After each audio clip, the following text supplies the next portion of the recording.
Satu, alladzina hum fi salatihim khashi'un.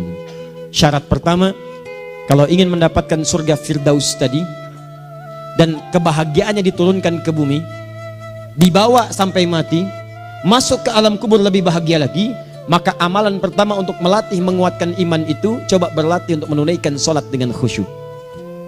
Kalau Anda kerjakan benar sholat ini, maka apa yang Anda dapatkan? Teman-teman ingat betul, saya mau tanya sebentar. Keabadian yang abadi disebut dengan sa'id. Kalau kita ingin turunkan ke dunia percikannya kita dapatkan, usahanya disebut dengan apa? Masih ingat? Aflah itu kalau didapatkan, kata dasarnya apa tadi? Falahun. Lihat baik-baik. Kata Allah dalam Al-Quran tadi, kalau ingin mendapatkan falahun, amalan pertama sholat. Makanya ketika dipanggil sholat, kalimat falah dilekatkan pada panggilan sholat. 5 kali diingatkan. Begitu muadzin kemudian azan memanggil Anda, hayya 'alas shalah. Anda bertanya, ya Allah kenapa kami mesti sholat? Dijawab, hayya 'alal falah. Yuk, pagi yuk. Yang sejati datang sini. Belum dapat sujud, belum dapat ruku, saya berikan. Makanya ketika orang sholatnya benar, dia akan mendapatkan 5 keutamaan. Saat di dunia nih, belum ke akhirat, 5 keutamaan yang tidak diberikan pada orang yang tidak sholat. Atau orang sholat tapi sholatnya nggak khusyuk. Sebab syarat mendapatkannya khusyuk. Alladzina hum fi sholatihim khasyi'un. Bukan alladzina hum fi sholatihim saja, tapi ada kalimat khasyi'un. Artinya yang tidak khusyuk saja nggak akan dapat, apalagi yang nggak sholat. Apa yang 5 ini? Lihat baik-baik. 1, orang yang sholatnya benar, pertama kali sebelum mendapatkan kebahagiaan hakiki dari Allah Subhanahu wa Ta'ala, akan dirubah dulu perilaku hidupnya menjadi perilaku yang lebih baik. Kalau orang itu sholatnya benar, maka sholat itu akan melatih dia untuk berubah, bertransformasi jadi orang baik. Itu ada di Quran surah ke-29 ayat ke-45. Innas sholata tanha 'anil fahsya'i wal munkar. Sumber keburukan cuma 2, kalau bukan fahsya itu munkar. Maaf, pornografi, porno aksi, LGBT, kata-kata jorok, kotor itu fahsya. Di orang sholat kata Allah, mustahil berkata-kata kotor. Orang sholat tidak akan pernah mencela. Orang sholat tidak punya kata-kata jorok. Jadi kalau ada sekarang orang yang sholat senang mencela orang lain, itu berarti ada masalah dalam sholatnya. Dan dia belum dijamin sebagai ahli surga terbaik. Dan hidupnya nggak bahagia. Nggak bahagia. Aneh nih. Sholat tapi senang celah orang. Aneh. Aneh. Yang paling bahaya adalah menikmati celahannya. Itu yang paling aneh. Anda ngaji. Anda ikut taklim. Taklimnya sesuai Quran, taklimnya petunjuk sunnah. Anda sholat, Anda puasa, tapi Anda masih senang mencela orang lain dan menikmati celahan itu. Kalau nggak mencela, kayaknya nggak komplit kehidupan. Maka ada yang salah dengan ibadah Anda. Ada yang keliru. Karena mustahil taat bertemu dengan maksiat, itu mustahil. Mungkar, keburukan yang diingkari oleh hati, sumbernya nafsu perut dengan akal. Bohong, mencuri, menipu, membunuh, merampok, membegal, mabuk dan sebagainya. Itu namanya mungkar. Orang sholat gak mungkin mengerjakan mungkar. Jadi kalau sholat kita benar, cukuplah Anda sholat, maka Anda akan jadi orang baik. Makanya kata Nabi, Anda punya anak dari kecil ajarin sholat. Sholat kalau naik jadi balik, kerjakan terus. Kasih pelajaran membuat dia mengerti. Kalau masih susah, berikan pelajaran. Ini sering diterjemahkan dengan memukul. Mukul di Arab beda dengan konteks mukul sekarang. Mukul di Arab tuh ngasih pelajaran supaya ngerti. Anda bisa terjemahkan dengan konteks lain. Uang jajannya tahan, yang kesukaannya simpan dulu. Bisa dengan konteks kekinian, tapi poinnya kenapa anak Anda dari kecil ajarin sholat, sampai kenalkan dengan masjid, ajari 3 tahun bawa ke masjid, kenalkan dengan masjid, gak ada masalah lari-lari itu sebelum waktu sholat. Kenalkan dulu. Dulu orang-orang tuh begitu, sebelum waktunya dikenalkan, jalan, begitu lari, biarin dulu. Setelah itu diberi pengertian, nah ini bukan tempat berlari, yang berlari di sana nanti, yang di sini nanti akan ada orang-orang baik semuanya. Terus Anda lihat berbaris, baris rapi. Kalau pengen baik ikutan baris nanti. Terus nanti ada yang mimpin di depan, namanya imam. Imam itu siapa ya? Tetangga kita bukan yang Pak Imam, bukan. Bukan. Kalau tetangga kita namanya Imam S. Arifin. Kalau yang ini imam sholat namanya. Imam sholat itu nanti akan pimpin menyembah Allah. Allah siapa ya? Allah itulah yang memberikan ayah rizki. Allah itu yang memberikan ayah rizki sehingga bisa beli tobot buat kakak. Beli robokar poli, ini yang poli, ini yang embers, ini yang heli, ini dulu kakak semuanya tuh. Yang kasih Allah. Nanti kalau kakak bagus bisa ikut rapi di sini, Allah akan senang, akan ditambah lagi oleh Allah. Oh begitu ya, datang begitu caranya. Ini bukannya waktu sholat belum dikenalin tadi bawanya main-main di masjid. Bahkan ada yang agak repot lagi, di rumahnya susah diatur, dibilang, kamu ini susah diatur, main sana ke masjid, disuruh main, ya main di masjid. Yang salah bukan anaknya, orang tuanya. Apa rahasianya anak itu disuruh ke masjid, suruh sholat? Rahasianya, begitu anak itu sholat dengan baik, maka dia akan tumbuh jadi anak baik di kemudian hari. Itu maksudnya. Nah, sekarang saya agak bingung ini, pendidikan TK sekarang salah sih? Enggak, cuma saya agak bingung mikirnya. Ini anak belum diajarin sholat, udah diajarin manasik. Itu bagaimana cara berpikirnya Ferguson? Agak repot saya mikirnya tuh. Ya. Walaupun salah sih enggak, cuma saya bingung gitu. Kenapa nggak dikerjakan tahap yang pertama dulu? Tangga itu kan berurutan. Nggak bisa Anda lompat langsung ke 5. Kan 1, 2 belum terlewati. Jelas ya? Ah, ini gambarannya. Sholat nih. 1 pasti baik.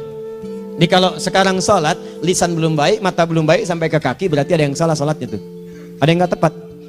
Tangan sembarangan, snack orang ngambil. Awas. Tuh sendal orang, mau wudhu nggak ada sendal, pakai sendal orang. Udah bilang belum? Kehujanan pakai payung orang. Udah bilang belum? Ya kan gampang Ustaz. Ini kan juga mungkin diikhlaskan karena Allah. Ya ikhlas, cuman pakainya belum minjam. Bagaimana kalau sedang pegang payung itu keluar, Anda meninggal? Nah, coba mikirin ke situ. Coba ke kantor. Kalau didorong proyek yang nggak jelas, minta tanda tangan, pikirin dulu bagaimana kalau meninggal. Kemarin saya sama teman-teman artis saya katakan begini, Anda ya, kalau Anda mengaji dengan saya, jangan pernah menerima peran maksiat. Walaupun itu sekedar adegan, tapi itu maksiat. Kalau bayangkan ketika Anda memerankan itu, Anda diwafatkan oleh Allah Subhanahu Wa Taala. Maka demi Allah saya katakan tidak ada faedahnya Anda ngaji sekarang, ngaji besok. Ketika Anda menerima peran itu, Anda wafat dalam keadaan bermaksiat di hadapan Allah Subhanahu Wa Taala. Maka saya pun katakan pada Anda, ayo belajar yang betul, pahami. Bangun sholat, belajar, dalami seperti orang tua kita dulu. Tinggalkan nyontek, budaya yang gak jelas. Rasakan ketika nyontek Anda wafat. Apa yang Anda dapatkan? Di Libya itu, kalau nyontek, di Libya ya, saya pernah sekolah di Libya nih. Itu kalau nyontek, dibiarin aja dulu. Dan rekornya 100% ketahuan. Begitu sudah selesai, cuma jeda 2 jam, langsung ada panggilan. Si Fulan silahkan datang ke kantor. Apa yang disediakan di kantor sudah siap. Anda diberi waktu 2 jam dari sekarang, siapkan beres-beres koper Anda. Di sini sudah tertulis Anda akan pulang. Tiketnya sudah lengkap, dikawal 2 orang. Dituliskan di situ anak ini nyontek gak boleh kembali ke sini. Libya. Gak ada, zero tolerance bagi yang seperti itu, keluar. Kami gak terima di sini. Harusnya begitu. Gak ada faedahnya. Yang kita butuhkan amalan dari ilmu, bukan nilai-nilai itu sementara. Gak ada. Sudah. Nah ini akhirnya begini kualitasnya nih. Tertulis di ijazahnya bagus, cum laude, IPK-nya 4, tapi nggak ada aplikasinya. Yang pintar banyak, kita butuh yang baik, pintar yang baik. Sekarang yang pintar banyak, kepintarannya dipakai untuk nipu orang. Itu yang bahaya. Ahli hukum banyak yang dihukum. Ahli ekonomi tidak bisa mengangkat perekonomian. Apa yang salah? Apa yang salah? Ini yang jadi persoalan. Tapi dasar manusia, begitu di sidang mulai pakai peci, pakai baju koko, pakai tasbih, dan pakai kerudung. Luar biasa. Nih 2. Orang kalau sholatnya benar, Allah akan berikan ketenangan dalam jiwanya. Tenang hati. Jangankan musibah kecil, musibah paling besar pun tenang aja dia. Tenang, dia paham rumusnya. Allahu Akbar. Turun Quran surah ke-13 ayat ke-28. Ala bidzikrillahi tatmainnul. Yakinkan pada dirimu, zikir kepada Allah membuat hati tenang. Di antara turunan zikir amalannya adalah sholat. Dari mana taunya? Quran surah ke-20 ayat ke-14. Innani anallahu la ilaha illa ana fa'budni wa aqimis salata lidzikri. Saya Allah, kata Allah ke Nabi Musa. Tidak ada Tuhan selain saya, sembah saya. Bagaimana menyembahmu ya Allah? Tunaikan salat sebagai zikir kepada saya, zikir. Nah, maka kalau Anda sedang tidak tenang, ayo ke masjid. Banyak zikir itu, baca Quran zikir. Quran surah 15 ayat 9. Inna nahnu nazzalna dzikra. Kami turunkan Al-Quran sebagai zikir. Jadi kalau Anda sedang baca Al-Quran, Anda sedang berzikir. Ibu kalau sedang gak tenang, Bu, gelisah, gak enak, gak usah mengeluh, apalagi bikin status gak karuan. Ibu wudhu, ambil mushaf baca. Begitu sedang baca ada ketenangan dalam jiwa. Berdoa, zikir. Kalau sedang gak tenang, besok ada proyek, doa dulu. Doa itu memberikan ketenangan. Makanya doa disebut dengan zikir. Quran surah ke-7 ayat 205. Wadhkur rabbaka fi nafsika tadarruan wa khifatan wa dunal jahri minal qaul. Ayo berzikir, minta kepada Allah dengan segenap jiwamu, mohon dengan penuh ketawaduan. nanti ketenangan diberikan. Menghafal Quran, baca itu zikir. Quran surah ke-54 ayat 17, 22, 32, 40. Walaqad yassarnal Qur'ana lidzikri fahal mim mudzakir. Menyebut nama Allah, Al-Asmaul Husna itu zikir. Sedang ada persoalan, ya Allah, ya Allah, ya Allah, ya Rahman, ya Rahim, ya Malik, ya Qudus, ya Allah, ya Allah, ya Allah, ya Allah. Zikir. Dalilnya Quran surah kedua ayat 152. Fadhkuruni adzkurkum. Sebut namaku, zikir. Apapun akan mengingatmu. Gimana menyebutnya? Ditafsir di Quran surah 17. Ayat keberapa? 110. Qulid Allah awid Rahman ayyamma tad'u falahul asmaul husna. Sebut nama Allah. Itu menenteramkan pada jiwa. Sedangkan sholat gabungan dari semua zikir tadi. Bukankah dalam sholat Anda baca Al-Quran? Bukankah dalam sholat Anda menghafal Al-Quran? Bukankah dalam sholat Anda berdoa? Bukankah dalam sholat Anda istighfar? Anda mohon digabungkan semua itu. Amalan sholat menggabungkan semua jenis zikir. Masa Anda nggak tenang juga? Makanya sholat, jangankan sholat ya, tempat sholat itu yang menenangkan. Tempat sholat, tempat paling tenang di muka bumi. Kalau nggak percaya silahkan ya, Anda sebelum masuk ke Istiqomah ini, begitu Anda masuk kan perasaannya beda kan? Lain. Silahkan cek, kalau cari ketenangan datang ke masjid. Masuk, wudhu masuk, sholat 2 rakaat, tenang. Dekat kipas angin, saking tenangnya, plek, ngantuk tidur. Beneran. Enak. Makanya saat Ramadan kalau orang pengen cari ketenangan, lihat. Di perusahaan-perusahaan penuh tuh musola, pada tidur. Ya, mengamalkan hadis palsu. Ya, dia musoim ibadah, tidurnya orang puasa ibadah, hadis palsu. Nah, itu teman-teman. Itu gambarannya tiga. Orang yang salatnya khusyuk benar, itu dijamin langsung oleh Allah Subhanahu wa taala akan dimudahkan semua urusan hidupnya termasuk rezekinya. Ini yang saya katakan. Jadi saya katakan tadi, di akhirat ini, di surga, rezeki tinggal ngambil. Anda kalau benar sholatnya, itu langsung dijanjikan oleh Allah. Rezeki itu nggak perlu Anda banyak pikirkan. Ikhtiar sedikit, datang. Bahkan dari sisi yang tidak Anda duga. Apa dalilnya? Quran surah ke-65 ayat 2 dan 3. Ditafsir di Al-Baqarah ayat 2 dan 3. Wa may yattaqillaha yaj'al lahu makhraja. Ada orang yang meningkatkan takwanya kepada Allah, kami mudahkan urusan hidupnya. Setiap persoalannya diberikan jalan keluar, mudah. Solusi. Setiap ada problematika, ada solusi. Wa yarzuqhu min haitsu la yahtasib. Dan kalau dia ingin mendapatkan rezeki, bahkan kami kirimkan dari sisi yang tidak dia duga. Orang lain capek ini datang lagi, tawaran proyek datang lagi. Utsman tuh Masya Allah kayanya banyak, tapi yang paling dirindukan bukan saat mendapatkan peningkatan omsetnya, yaitu saat dia mendapatkan waktu khusus dengan Allah untuk sholat malam hari, sampai-sampainya sempat sholat tahajud sampai khatam Al-Quran. Abdurrahman bin Auf demikian, Tamim Ad-Dari demikian, sholat karena tahu sholat itu meningkatkan rizki. Karena tahu kuncinya ada di situ, Allah yang punya rizki, disebut dengan Razzaq, pemilik rizki. Maka saya harus punya hubungan dekat dengan Allah. Kalau sudah punya hubungan dekat, mau apa aja gampang. Belum minta, udah diperhatikan. Silahkan cek, Anda punya hubungan baik dengan bos Anda di kantor. Ya, sebelum Anda minta, beliau udah pikirin tuh, telepon bendahara. Dia udah ngambil belum gajinya? Belum Pak, tambahkan bonus sekian. Kenapa? Karena dia mengawasi Anda. Allah maha tahu dibandingkan dengan bos Anda. Mendekat kepada Allah, semua diperhatikan oleh Allah. Siapa orang takwa itu? Kalimat takwa pertama di Al-Quran Al-Baqarah ayat 2, amalannya ayat 3. Dzalikal kitabu la raiba fihi hudal lil. Siapa mutakin itu? Ayat 3-nya. Alladzina yu'minuna bil ghaib wa yuqimunas shalah. Gampang. Kalau pengen mudah hidupnya gampang. Biaya nggak mahal, tenaga nggak banyak, tingkatkan takwa nih. Jadi kalau hidup Anda masih susah, di kantor champion, di rumah tangga bermasalah terus, atau sebaliknya, maka boleh jadi kalau gelar Anda tinggi, harta Anda banyak, tapi selalu punya masalah, bukan Anda kurang hebat, bukan Anda kurang kedudukan, bukan Anda kurang kaya, Anda kurang takwa. Dan yang paling dahsyat, mungkin sholat Anda belum berkualitas. 4. Orang yang sholatnya benar, khusyuk dia, bahkan saat sholat itu kalau dia minta, maka seketika doanya akan dikabulkan. Tanpa diskusi, langsung seketika. Contoh, Quran surah ketiga ayat 38 sampai 39. Demi Allah saya katakan, Nabi Zakaria punya masalahnya pelik. Sudah berumah tangga, istrinya divonis monopos, maaf bahkan mandul. Gak mungkin punya keturunan. Maka apa yang beliau kerjakan? Secara singkat beliau sholat.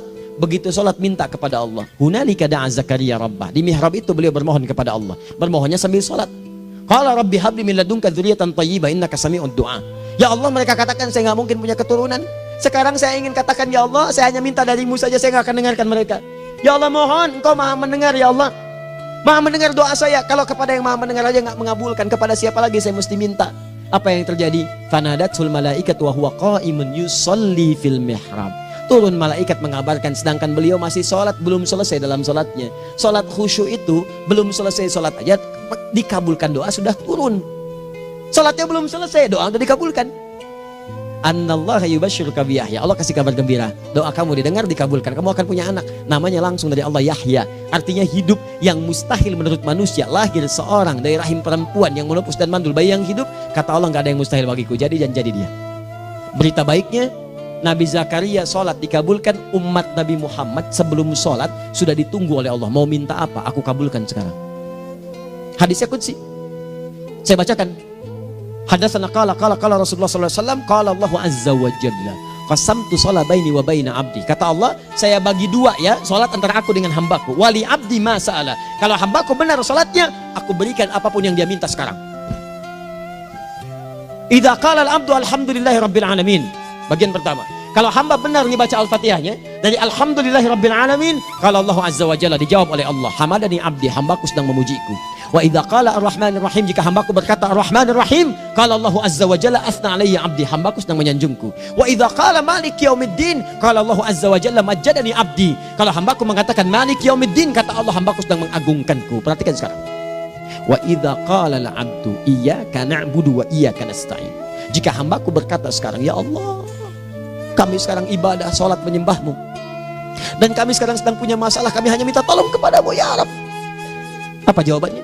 Beda dengan sebelumnya. Kata Allah, hadza baini wa baina abdi, inilah perjanjian antara aku dengan hambaku. Wali abdi, kalau hambaku benar khusyuk sholatnya sampai detik ini, baru sampai Al-Fatihah itu pun belum tuntas, baru sampai Al-Fatihah itu pun belum tuntas. Kalau benar bacaannya betul, sholatnya dari takbir sampai dengan selesainya, sampai ayat itu, iyyaka na'budu wa iyyaka nasta'in, kata Allah, masalah apapun yang dia minta sekarang aku akan kabulkan.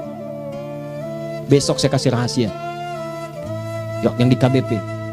Ada awal pembuka di awal sebelum Al-Fatihah yang kalau Anda benar bacanya, itu pengantar kepada pengabulan doa di Al-Fatihah. Apa itu? Besok. 5. Yang kelima ini yang paling diharapkan, dan ini penutup dalam kajian kita malam ini. Teman-teman sekalian, perhatikan baik-baik. Jika Anda benar mengerjakannya, maka Allah akan jamin langsung Anda akan mendapatkan kesuksesan dan kebahagiaan di semua aktivitas Anda. Kalau jadi suami yang sukses, rumah tangga yang bahagia. Kalau jadi pegawai yang sukses, dan di kantor bahagia. Masih ingat? Kesuksesan yang menghadirkan kebahagiaan, konteksnya dunia disebut dengan falah, dipegang disebut dengan aflah. Dikembalikan lagi ke atas, ke surah ke-23 ayat 1 dan 2. Qad aflahal mu'minun. Apa amalannya? Alladzina hum fi salatihim khashi'un. Persoalannya, kalau Anda sholat belum mendapatkan satu di antara 5 ini, apa masalahnya? Pertama masalahnya, kata Al-Quran, boleh jadi yang sholat itu belum khusyuk. Apa itu khusyuk? 2 maknanya, dan saya tutup di sini. Apa yang 2 itu? 1, kebanyakan orang sholat masih membawa dunia dalam sholatnya. Makanya kalau pengen khusyuk, kata Allah, maka Anda rasakan akan bertemu Allah. Rumusnya Quran surah kedua ayat 45 sampai 46. Rasakan secara singkat, mungkin itu sholat terakhir yang Anda akan kerjakan dalam kehidupan. Mungkin di sholat itu Anda wafat. Kata Allah, alladzina yadhunnuna annahum mulaqu rabbihim. Orang khusyuk itu sudah kelihatan dari sebelum sholat, dia sudah merasa persiapan menghadap Allah. Persiapan ke manusia aja, dia sudah siap-siap, mandi dulu, ganti pakaian, pakai parfum, macam-macam dan sebagainya, hanya memenuhi undangan manusia. Allah mengundang Anda 5 kali dalam sehari. Ya maaf, mengabulkan doa Anda, mencukupkan kebutuhan, menyembuhkan kalau sakit, disiapkan Anda. Harusnya apa? Penampilan sempurna. Kata Quran, orang khusyuk itu kelihatan sebelum sholat, pakaiannya kelihatan. Quran surah 7 ayat 31, ya bani Adam khudhu zinatakum inda kulli masjid. Hai anak cucu Adam, kalau tiba panggilan dari masjid, kenakan pakaian terbaikmu. Di anak cucu Adam tuh kelihatan. Kalau orang khusyuk, begitu adzan kelihatan pakaiannya lain. Pakaiannya indah. Khudhu zinatakum, kenakan pakaian terbaikmu. Dipakai, bertemu Allah. Bertemu manusia aja pakaian bagus-bagus. Ini aneh ya, ada orang salah ibadah aja. Orang salah ibadah pakaiannya bagus-bagus. Lihat nih hari-hari tertentu, besok tuh orang mau ke tempat masing-masing tuh. Ada yang pakai jas, pakai dasi, pakai batik, pakai kebaya. Anaknya dibawa, dikuncir 2, bawa manisan macam-macam. Mau salah ibadah aja, tampilan bagus. Masa antum yang benar ibadahnya nggak bagus? Bedakan. Pakaian futsal, pakaian sholat ganti dengan yang sholat. Ini gimana pakaian sholat pakai pakaian futsal? Depannya gambar Messi, belakang Ronaldo. Repot. Malaikatnya juga bilang, kamu salah baju, harusnya Luka Modric.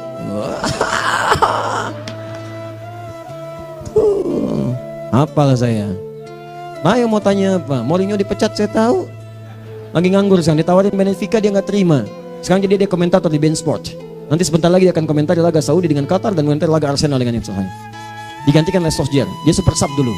Ya, super sub. Ya, the baby assassin, ya pembunuh yang berwajah baby face. Masuknya di akhir-akhir, gol. Sekarang melatih dia 5 kali kemenangan, belum kalah sama sekali. Saya hafal itu. Tapi masih di urutan ke-6, tapi jaraknya ke yang ke-4 itu tinggal 3 poin lagi. Hafal saya, Liverpool tahu cuma 4 poin sekarang bedanya, kemarin 7 kalah 2-1 sama Manchester City. Walaupun banyak analisis yang menyebutkan mungkin itu diberikan saja gitu kan, karena ada yang lain-lain. Hafal kedua Manchester City, hafal saya. Ayo mau tanya apa lagi? Tottenham Hotspur ke bawahnya, ada Chelsea, ada Arsenal, baru kemudian Manchester United. Liga Italia, wah udah gak kekejar Juventus. Ya, apa lagi? Dan seterusnya lah. Gak ada ujungnya bahas yang begituan. Jelas ya? Maksud saya, Anda tanya itu saya jawab. Tapi tidak menghilangkan ibadah kita yang lain. Dan apa ruginya? Ya tahajud dah. Apa yang bisa dikerjakan besok, lihat besok. Ya kan tahajud kan bisa besok. Ada orang tahajud jam 10 pagi? Gak ada. Lebih baik Anda kerjakan malam tahajud. Yang tidak bisa dilihat malam, bisa dilihat besok. Cara berpikirnya bagaimana kalau besok meninggal? Gak kesampaian teman-teman sekalian. Gak kesampaian. Nah maka dari itu, Anda kalau mau ada panggilan sholat, siap-siap baju yang bagus. Itu sempurnakan. Anda panggilan orang mandi. Panggilan Allah, buka Quran surah 5 ayat 6. Sempurnakan wudhu. Ya ayyuhalladzina amanu idza qumtum ila sholati faghsilu wujuhakum. Wudhu yang baik. Berpakaian yang rapi. Kenapa? Karena boleh jadi saat dipanggil Anda wafat saat itu. Maka wafat Anda dalam keadaan yang suci, dengan keadaan tobat, dengan pakaian terindah pada saat itu. Yang kedua, maaf, orang-orang kurang khusyuk itu saya tutup. Yang kedua itu karena kebanyakan orang sholat tidak paham, tidak mengerti apa yang dibaca dan dilakukan dalam sholatnya. Jujur pada diri sendiri, jawab pada diri Anda. Sampai sekarang Anda sholat, berapa persen bacaan sholat yang Anda pahami? Jangan-jangan selama ini Anda sholat ribuan kali sujud, ribuan kali ruku. Gak ada yang paham yang dibaca. Sekian persen yang paham, bagaimana sholat Anda bisa khusyuk? Pekerjaan Anda dipahami, urusan akhirat Anda gak dipahami. Di mana cara berpikirnya? Aku yang bagaimana atau engkau yang harus bagaimana? Ya, coba berubah. Nah ini baru satu amalan, belum yang lainnya. Ada 5 amalan lagi yang kalau kita bisa turunkan itu, selain sholat yang khusyuk, maka jaminan tadi akan datang. Baru sholat khusyuk aja 5 datang, apalagi ditambah dengan 5 amalan lainnya lagi. Demi Allah saya katakan, dunia kecil sekali, gak ada nilainya. Akhirat aja enak, nikmat. Saya ketemu Ustaz Arifin beberapa waktu lalu, dan kita doakan semoga Allah berikan kesembuhan, kesehatan. Saya datang, biasa kita adamin berdoa, duduk. Bang istirahat, bang butuh istirahat, umat udah nunggu. Dah gak usah mikir yang lain, karena beliau cerita masjid, cerita zikro, cerita mana. Ya insya Allah, nitipin ini, nitipin itu dan seterusnya. Dan yang paling indah adalah, bang kita saling panggil weekend. Nikmat, gak ada yang senikmat ini. Zikir, Allah, doa. Nah bayangkan sakit tapi masih nikmat gitu. Nikmat. Iya bang, saya paham. Istirahat dulu. Banyakkan nanti orang jengkuk. Saya pamit dulu ya, supaya bisa istirahat, supaya tenang. Lama kita pegangan tangan, ngobrol, saling mendoakan. Itu nikmat. Dan cara berpikirnya kalau sudah pakai iman, semua nikmat. Ada uang nikmat, gak ada uang nikmat, sakit nikmat. Karena cara berpikirnya lain. Nanti kita bertemu lagi, saya terangkan pada Anda. Dan saya contohkan satu kisah. Bahkan ketika ada orang yang diuji Allah dengan ujian yang sangat luar biasa, yang menurut sementara orang itu ujian sangat luar biasa menggetarkan jiwanya dan susah untuk bertahan, tapi orang ini nikmat saja menjalaninya. Nikmat. Ada yang di rumah tangga, ada yang di macam-macam. Contohnya banyak. Satu contoh saya berikan di malam ini. Satu kali suami istri, wah luar biasa. Istrinya itu cerewetnya Pak, bukan cuma cerewet, ngeselin bagi suaminya. Maaf Bu ya, bukan ibu maksudnya.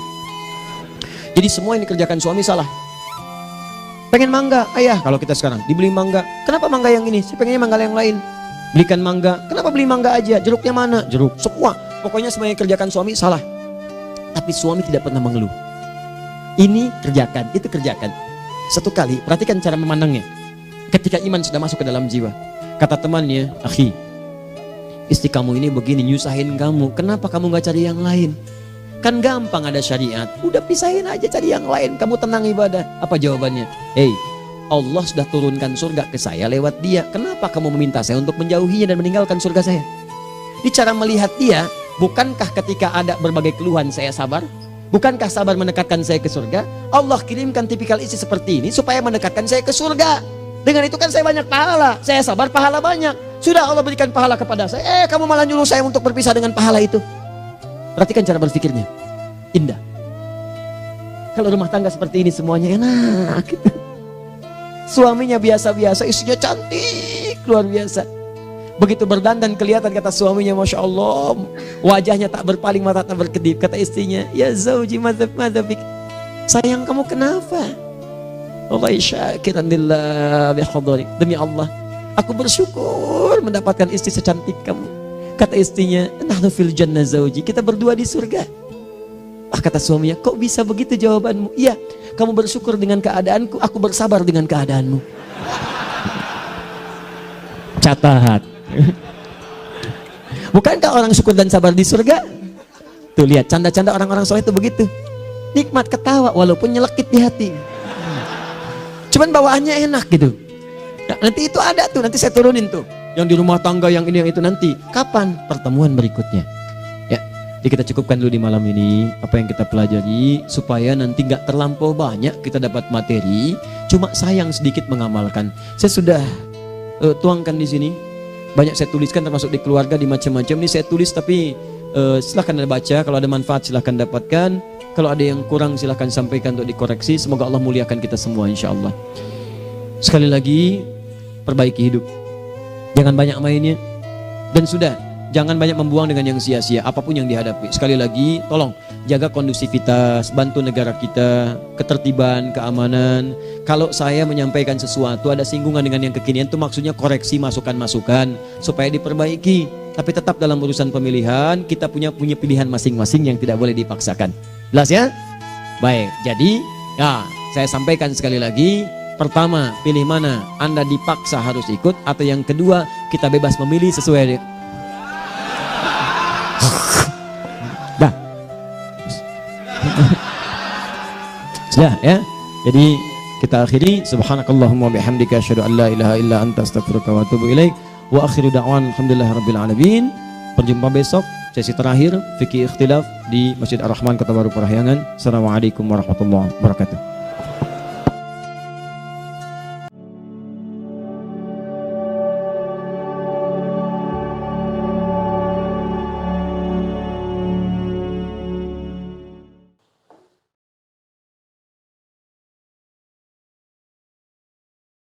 Jangan lupa like, comment, and subscribe.